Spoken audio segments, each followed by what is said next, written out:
Il est 7 heures dans mon natal du côté de Doumentan, dans la région de l'Est Cameroun, département du Oignon. Bienvenue à tous dans le cadre de cette troisième sortie de la semaine de votre revue La Presse sur Vision 4 Télévision. Nous disons bonjour aux éditeurs des radios partenaires, Satellite FM émettant en modulation de fréquence sur 96.5 MHz Yaoundé, Radio Moutoun du côté du centre-ville d'Abouman et sans oublier Fibre FM du côté de Doumentan. Nous commençons cette revue La Presse avec le quotidien gouvernemental Cameroun Tribune qui focalise son attention ce matin sur une petite une, quand les pluies s'invitent en janvier. D'après le quotidien gouvernemental, la météo en a surpris plus d'un depuis dimanche dernier à Yaoundé. Un changement qui n'est cependant pas sans conséquences sur la santé des populations. Les professionnels de la santé insistent sur le respect des règles d'hygiène. D'après Cameroun Tribune ce matin, qui consacre sa grande une à cette inspection, bien sûr, du Premier ministre, en préparant, lors des préparatifs de la conférence ministérielle de l'OMS, d'après le quotidien gouvernemental, lors d'une descente hier sur les sites du palais de congrès de l'hôtel Montfébé et de l'hôtel Montfébé de Yaoundé, le Premier ministre, chef du gouvernement, Joseph John Gouté, a prescrit, d'après le journal, l'accélération des travaux, le respect des délais et les standards requis, dont la perspective de la rencontre qui se tient à Yaoundé en mars prochain. D'après Cameroun Tribune ce jour, et nous restons dans cette coopération économique bilatérale, cette fois-là en parlant justement des finances publiques au Cameroun. D'après le premier quotidien économique de la zone CEMAC, l'économie ce matin, les pays de la CEMAC exposés au risque de surendettement. D'après l'économie, le journal nous renseigne ce matin que suivant les derniers indicateurs macroéconomiques de la communauté économique et monétaire de l'Afrique centrale, les déséquilibres budgétaires vont persister au cours de l'année 2026. D'après l'économie de ce jour. Et innovation de nous conduire dans le remaniement ministériel ce matin. D'après Innovation, Célestin Tawamba met la pression. Le journal nous renseigne que dans un communiqué, le président du GECAM exige que le chef de l'État nomme un nouveau gouvernement d'action qui va travailler pour le peuple. D'après l'Innovation ce matin, et Miel Info de présenter les propositions du GECAM ce jour en se focalisant sur le remaniement ministériel. D'après Miel Info, les propositions du GECAM à décrypter dans la publication de ce jour. Le journal nous renseigne qu'alors que le pays retient son souffle dans l'attente de la désignation d'une nouvelle équipe gouvernementale annoncée par le chef de l'État dans son discours de fin d'année, le groupement des entreprises du Cameroun par la voix de son président Célestin Tawamba sort du silence. Dans une tribune publiée ce 19 janvier 2026 dans la capitale économique, le GECAM presse le président de la République de rabattre les cartes en vue d'oxygéner l'appareil de l'État dans un contexte marqué par des défis économiques, financiers et structurels majeurs pour le pays. D'après Miel Info ce jour, et le drapeau de focaliser son attention ce matin sur le dialogue économique. D'après le quotidien d'information républicaine, le drapeau ce matin, l'IFC mobilise le secteur privé à Douala. D'après le journal, la Société financière internationale, IFC, filiale du groupe de la Banque mondiale, a réuni à Douala les acteurs du secteur privé autour de la nécessité d'instaurer un dialogue économique régulier en phase avec les réalités de l'agenda de développement. La rencontre s'est tenue en présence du vice-président de l'IFC pour l'Afrique, Ethiopis Tafara, et du ministre délégué auprès du ministre de l'économie, de la planification et de l'aménagement du territoire, Paul Tasson. D'après le quotidien d'information républicaine, le drapeau, et le quotidien, le métronome, est resté focalisé ce matin sur la loi des finances 2026. Les influenceurs camerounais échapperaient à la taxation. D'après le métronome ce matin, la loi des finances 2026 au Cameroun a créé une certaine effervescence, notamment en ce qui concerne la taxation des plateformes numériques étrangères. Influenceurs et créateurs créateurs de contenu camerounais peuvent souffler car ils ne sont pas spécifiquement visés par cette nouvelle taxe.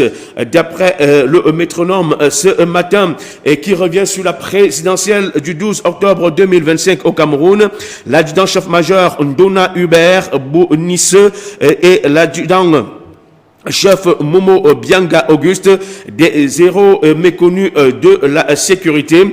D'après le journal, lors des élections présidentielles du 12 octobre 2025, deux sous-officiers supérieurs de la gendarmerie nationale ont démontré, d'après le journal, un professionnalisme et une maîtrise exceptionnelle, faisant face à des situations complexes et à des défis sans précédent. L'adjudant-chef-major Ndona Hubert Bonisse et commandant de la brigade territoriale d'Aqua Nord et à Bonamo Sadi, et bien évidemment l'adjudant-chef Momo Bianga Auguste, commandant de la brigade territoriale de Sanchou, ont été des artisans d'une sécurité exemplaire dans leur juridiction respective.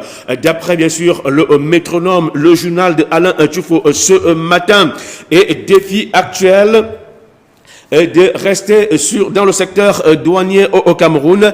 D'après bien sûr défi actuel, recettes douanières 1200 milliards attendus de la douane en 2026, rassure défi actuel ce matin à l'occasion du lancement des activités de la journée internationale de la douane le 19 janvier 2026 à Bafoussam. Le ministre des Finances, Lupaul Motazé, a rappelé selon le journal que l'atteinte de cet objectif repose sur l'intensification de la lutte contre la fraude et la contrebande, le renforcement de la collaboration entre la douane et les forces de l'ordre et la population, et la modernisation des outils de travail. D'après défi actuel de ce jour, Capital Info est resté focalisé ce matin sur la crise managériale à la SRC, pouvoir prêter, confisquer, finalement gommé. D'après le journal ce matin, à la SRC, le stylo a trop voyagé et la gomme est sortie par une note de service au parfum de règlement de compte feutré. Le directeur général retire à son adjoint les clés du parapheur, signature annulée, lettre d'intimidation est effacée, dossier vidé à Yaoundé. L'administration rappelle une règle non écrite, mais bien connue. Le pouvoir se prête comme un chargeur et se retire dès qu'il chauffe. D'après Capital Info de ce jour, et Flèche d'Afrique de nous donner la santé de la BEAC ce matin. D'après Flèche d'Afrique ce matin, BEAC, le guichet spécial de rafinancement de la BEAC reprend du service. Plus de 72 milliards de francs CFA pour deux projets structurants au Cameroun.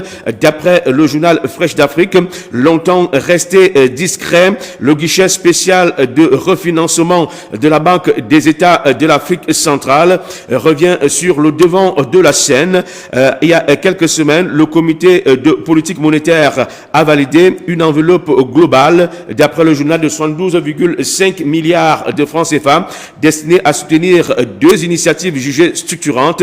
Ce financement, d'après le journal, transite par le guichet spécial de refinancement, un dispositif hérité des années 1980 et rebaptisé en 2018, et qui permet à la Banque centrale d'appuyer indirectement les crédits accordés par les établissements commerciaux. D'après Flèche d'Afrique de ce jour, et le Messager de s'interroger ce matin, dette publique, comment sauver l'économie, s'interroge bel et bien le quotidien privé, le Messager de ce jour. Alors que le gouvernement a choisi le chemin de la bureaucratie, d'après le journal, et de l'irresponsabilité à travers, d'après le journal, le Messager ce matin, un endettement des générations à venir. L'économiste Louis-Marie Cadgue propose une batterie, d'après le journal, de solutions pérennes pour éviter, et bien évidemment, la banqueroute. D'après le quotidien privé, le Messager, et qui également se focalise focalise sur cette sortie du ministre Ange Michel Anguine. D'après le journal, reconstruire le patriotisme. Alors, cette sortie qui est devenue virale à travers les réseaux sociaux au Cameroun, d'après bien évidemment le Messager, il faut reconstruire le patriotisme d'après Ange Michel Anguine. Et de quoi avons-nous peur? L'élite nous s'interroge également sur cette question. D'après bien sûr l'élite, après la sortie de Ange Michel Anguine, l'élite s'interroge ce matin en prenant un extrait de cette sortie. D'après le journal, le président de la République nous a offert des plages de liberté, mais les libertés incestueuses, d'après le journal, que certains prennent ou ont prise avec la fortune publique. Détournement et corruption. Le journal met en mal l'économie et l'épargne nationale, et plus grave, détériore fortement et bien évidemment dangereusement le climat social, affirme Michel Ange Anguine. D'après l'élite de ce jour, qui consacre sa grande une à une tribune discipline du parti, subversivité et autocratie au sein du RDPC, plus jamais ça, dès le 22 janvier prochain.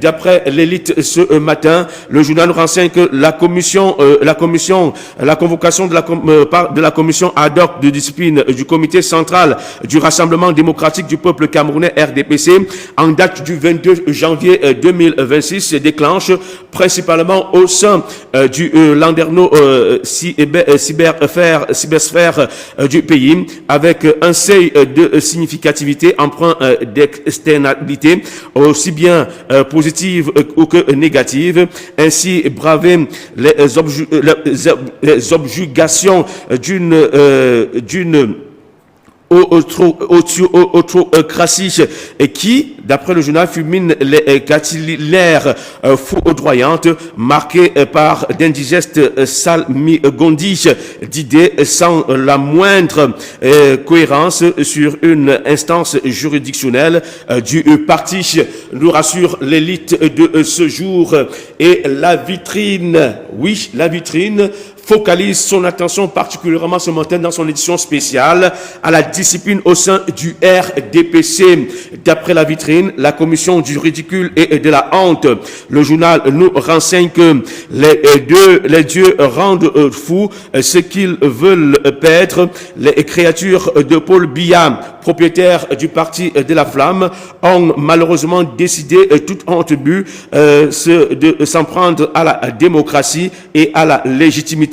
La convocation de leur camarade Gervais Ondo, nouveau président du conseil régional du Sud, devant la commission ad hoc de discipline du comité central, est une provocation de trop. En vérité, une véritable déclaration d'une hiérarchie détestée et désavouée de plus en plus par une base militante qui a demandé le 12 octobre à travers des urnes à son président national une rupture systémique.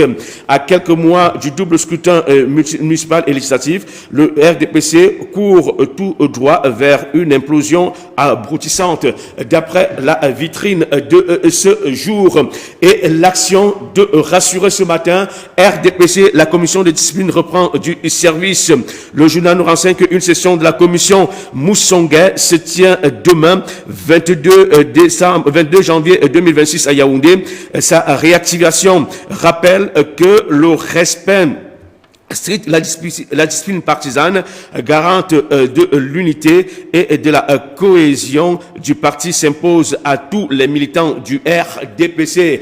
D'après l'hebdomadaire L'action de ce jour et émergence de nous conduire tout droit du côté du nord-ouest et du sud-ouest. D'après Émergence ce matin, 10 ans d'un conflit qui n'en finit pas, nous rassure le quotidien et Émergence ce matin, et qui focalise également sa petite une sur la chute de la production du coton au Cameroun.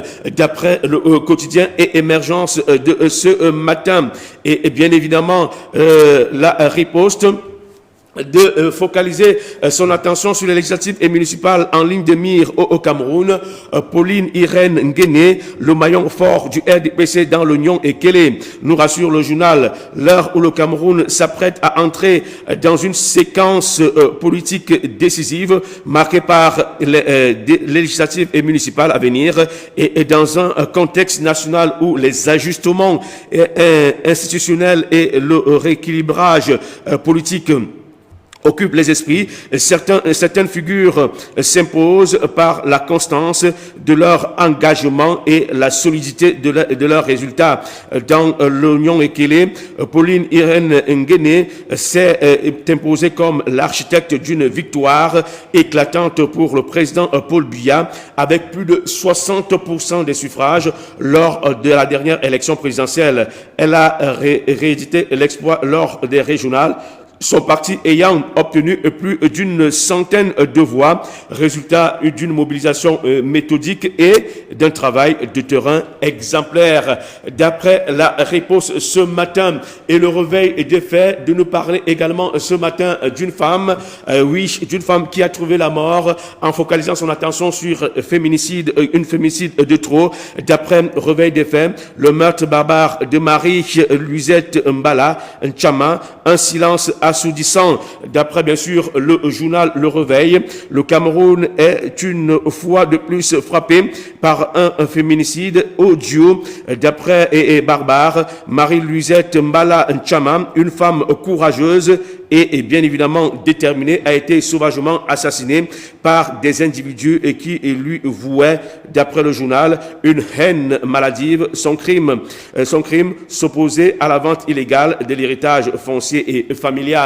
D'après le réveil des faits ce matin, et Défense d'Afrique de focaliser également son attention sur cette affaire de crime. Justice pour Mbala Nchama Marie-Lou. Le journal nous renseigne que Marie-Lou, camerounaise, digne fille Ekan et Toudim, Mvok Fouda et Mvok Belinga, une femme à poigne, a été retrouvée morte dans son domicile en Van Complexe Biak, victime d'une violente agression. Ces crimes crapuleux plongent la famille dans l'émoi, la tristesse, la désolation, la consternation. Le Cameroun aux allures de Far West, que notre justice explore toutes les pistes afin de rétablir la vérité.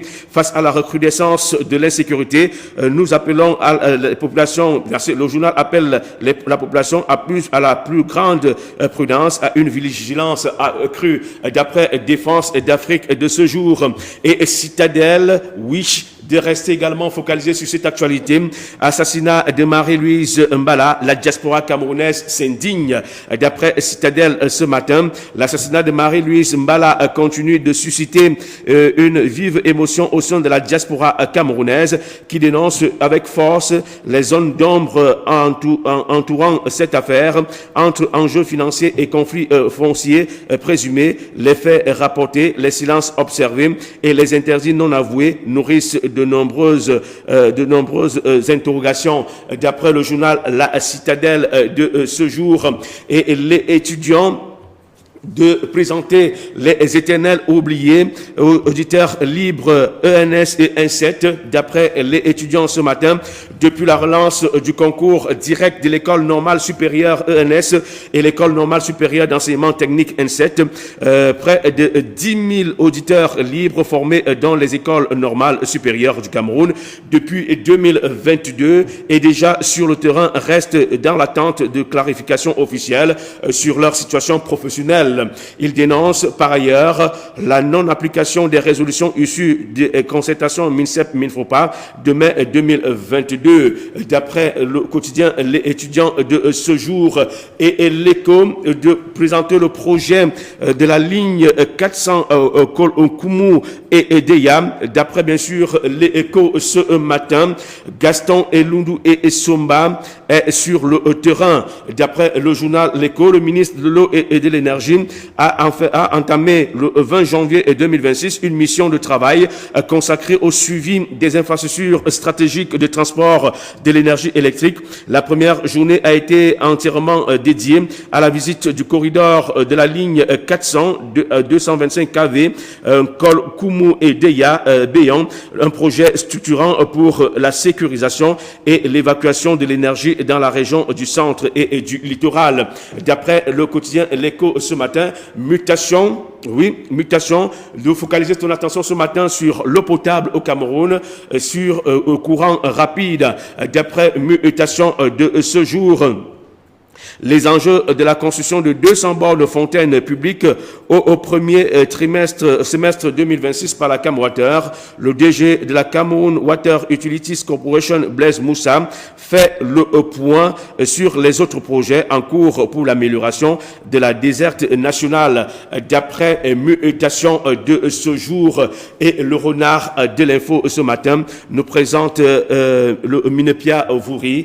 D'après le renard de l'info, le docteur Nkolo Serge Claire, garant de la qualité et de la sécurité des produits d'origine animale du côté du Vouri. D'après le journal Le Renard de l'Info, dans le département du Vouri, la politique gouvernementale en matière d'élevage, des pêches et d'industrie animale trouve une application rigoureuse et exemplaire grâce à l'engagement du docteur Nkolo Serge Claire, délégué départemental du secteur, à travers une action de terrain soutenue. Ce responsable administratif incarne avec efficacité la vision portée par le ministre de l'Élevage, des Pêches et des Industries animales, le docteur Taïgam, axé sur la sécurité alimentaire, la qualité des produits et la protection des consommateurs. D'après le journal Le Renard de l'Info, c'est d'ailleurs avec ce journal que nous terminons cette revue de la presse sur Vision 4. On se retrouve juste après pour l'instant de l'analyse avec Marielle Laïssi et puis Byron ce matin.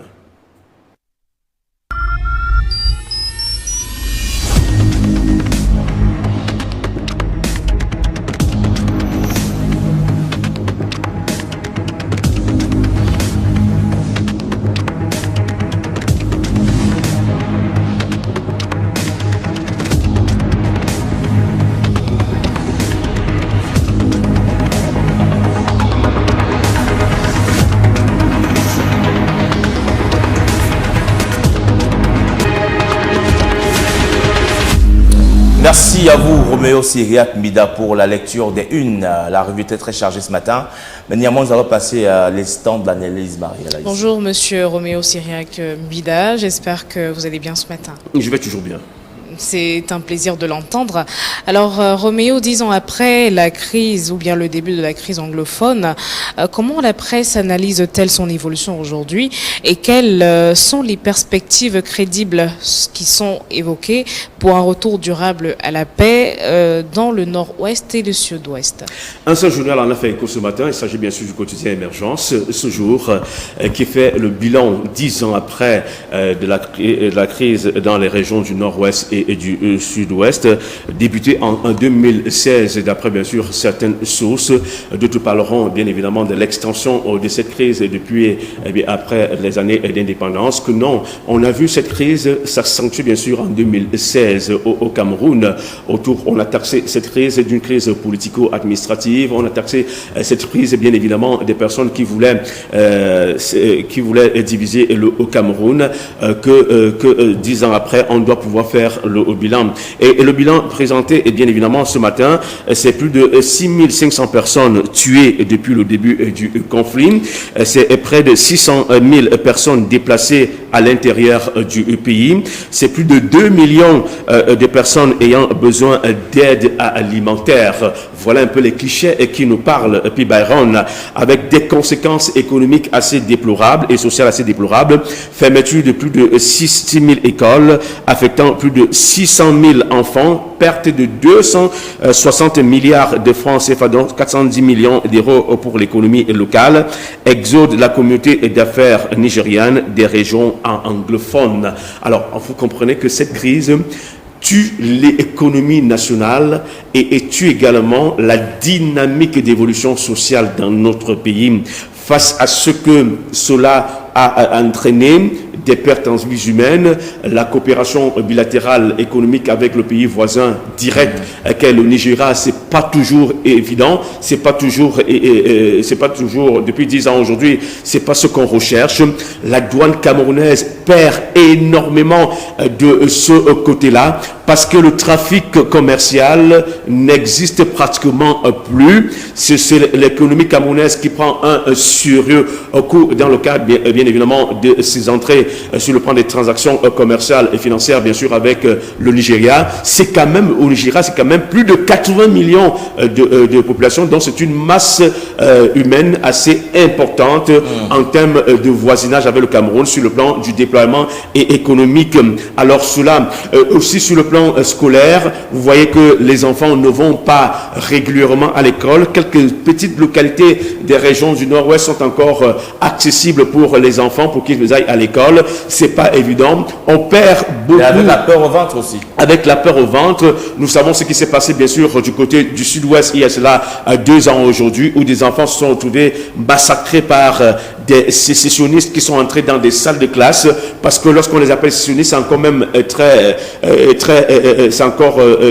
fin lorsqu'on les appelle ainsi, mais reconnaissons-le, P. Byron, que ce sont bien sûr des terroristes qui entrent au Cameroun pour déstabiliser la quiétude nationale, et cela devrait être réprimé par l'État du Cameroun. D'après, bien évidemment, le bilan fait 10 ans après, il n'y a que les efforts du gouvernement camerounais ont été bel et bien vus. On a eu une commission qui a été créée, on a eu des commissions qui ont été créées, bien sûr, des commissions de réhabilitation et bien évidemment de reconstruction des zones anglophones aussi, dont les autres sont en train de chercher de l'argent pour pouvoir bien acter la reconstruction de cette localité-là. Il y a eu un grand dialogue national de 2019 qui a abouti à des résolutions, notamment l'octroi du statut spécial aux régions anglophones et la promotion du bilinguisme et la reconstruction des zones affectées. C'est ce grand dialogue national donc dont nous savons les résultats sur le terrain. Mais qu'est-ce que les uns les autres font de ce statut spécial accordé bien sûr dans ces différentes localités-là? On devrait avoir une détermination, voire même une cohésion sociale pour permettre à ce que les mécanismes de reconstruction et de reconstruction des zones affectées puissent se faire avec la reconstruction des écoles, avec bien évidemment le retour des populations dans leur site habituel pour pouvoir exercer leurs différentes activités. Cela aurait permis à ce que cette localité-là, ces différentes localités qui progressivement retrouvent bien sûr la stabilité malgré encore cette sortie du 14 janvier dernièrement, les populations Mboro ont été qui étaient faisant bien sûr 14 morts pour ces populations-là et qui ont été reçus par le Premier ministre chef du gouvernement ici à Yaoundé. En fait, les chefs de cette délégation, de ces populations-là ont été reçus ici à Yaoundé par le Premier ministre pour leur rassurer du soutien indéfectible d'État du Cameroun. Lorsqu'on a présenté ces différents clichés, puis Byron, on doit pouvoir se poser de véritables questions aujourd'hui. 10 ans après, qu'est-ce que le gouvernement camerounais doit-il encore faire pour déployer? Parce que la voie du dialogue, on a l'impression que la voie du dialogue, les uns et les autres sont peut-être restent réservés bien sûr pour la voie du dialogue. Il y a ces séparatistes qui sont du côté de l'Hexagone, qui parfois ont été bien sûr arrêtés par les services de sécurité des différents pays en question, puis relâchés après. On se pose la question, est-ce qu'on doit pouvoir vivre dans cette incertitude parce que les acteurs financiers principaux, bien évidemment, de cette crise se retrouvent en hexagone et déploient leur stratégie sur le terrain par des personnes connexes.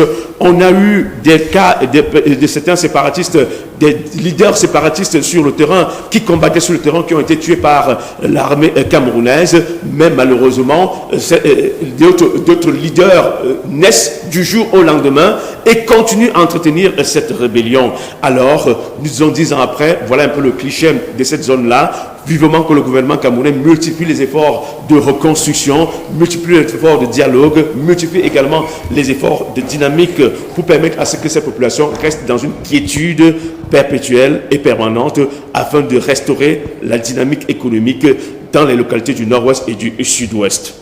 Merci. Merci à vous, Roméo Segap Mida, pour cette belle analyse. Et d'ailleurs, on va passer le bonjour à nos frères du Sud et du Nord-Ouest ce matin. Marielle ici. On se retrouve avec lui à 10h pour 10h Tour pour d'Horizon Tour d'Horizon. et demain Tour également. Oui, Allez, oui, bonne journée. demain, lorsqu'il sera 7h pour la Oui. 4e sortie de la semaine et à 10h dans le cadre de l'émission Tour d'Horizon ce jour, tout à l'heure, parce que nous allons nous focaliser bien sûr sur la discipline du parti au sein du Rassemblement démocratique du peuple camerounais. C'est un sujet qui est forcément intéressant. En tout cas, on vous accompagne en pub. Bonne journée, Roméo. Bonne journée. Bonne journée à vous.